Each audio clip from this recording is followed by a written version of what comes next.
Checking in.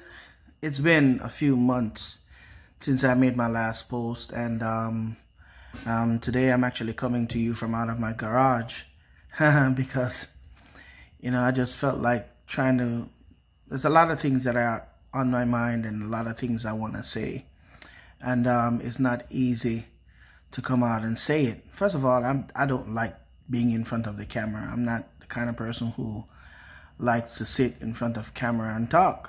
I want to see my face. And yes, I'm wearing sleeveless because Madame Yard, I'm home, and I just want to, first of all, to say to those that have lost family members and friends throughout this pandemic, COVID-19, the time that we have never seen before, something that has hit the world and has caused so many hurt and pain and discomfort. And I just want to say my condolence. And this is the time when we should trust God the most. And I know a lot of people have a lot of questions for the Lord, and I know a lot of people want to know why. And it's okay to have questions. I believe that if you don't have questions, then you're not concerned, And I just want to say, listen, God is still God. He is still in control. He's still in charge. And no matter what you're going through, He is the only one that knows what is happening now, know what will happen in the future, and knows the past. For every day for God is not a surprise. Nothing happens that God's going to say, oh, I didn't know that.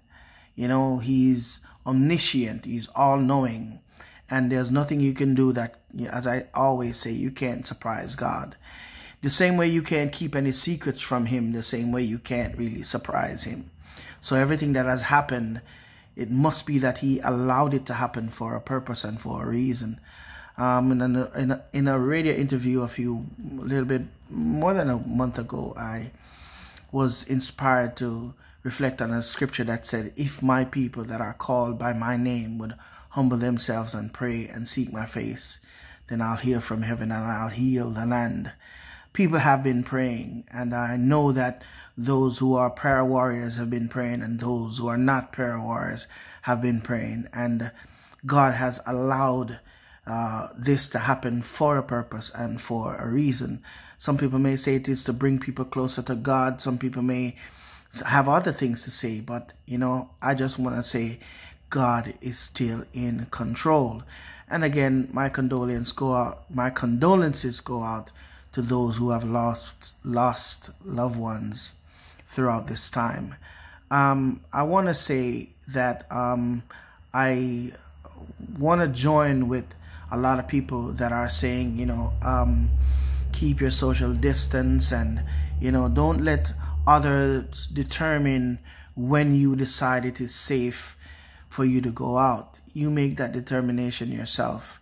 This is life, and it's not like you could exchange it for another one. It's not like you could trade it in for another one. God has given us one, and we have to make sure that we take care of the one that He has given us. So be careful out there, man. Wear your mask. I'm not wearing mine now because I'm home in my garage and there's nobody in my house that is sick, thank God. He has kept me, and I'm so glad.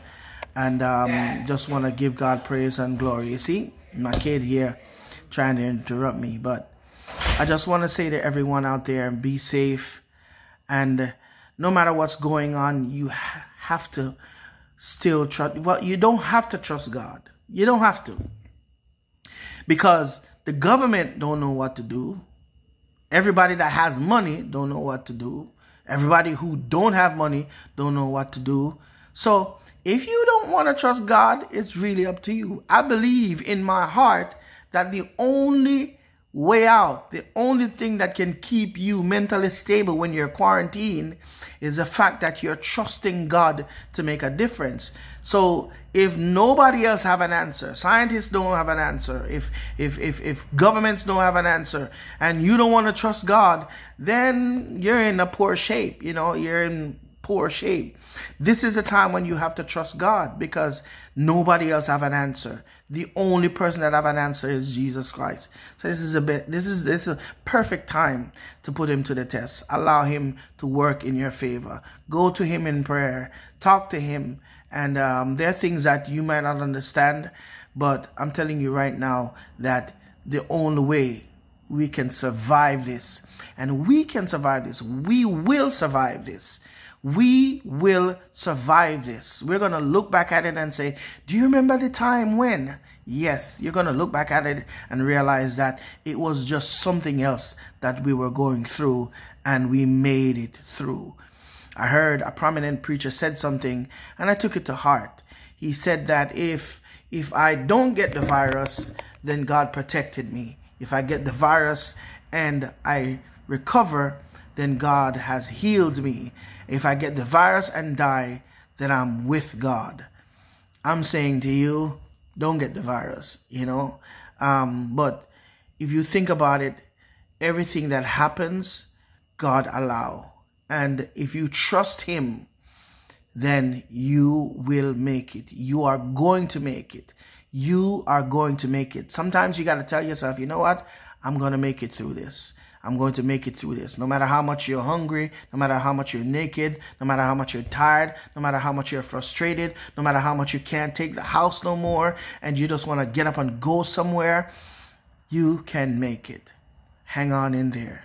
Adrian Cunningham said, listen, I want to see you at another event. I want you to survive to get a ticket for an awesome event that I'm singing at. I want to be happy to see that everyone survives. But you have to make that decision to be safe and to trust God. Love you all. Stay safe.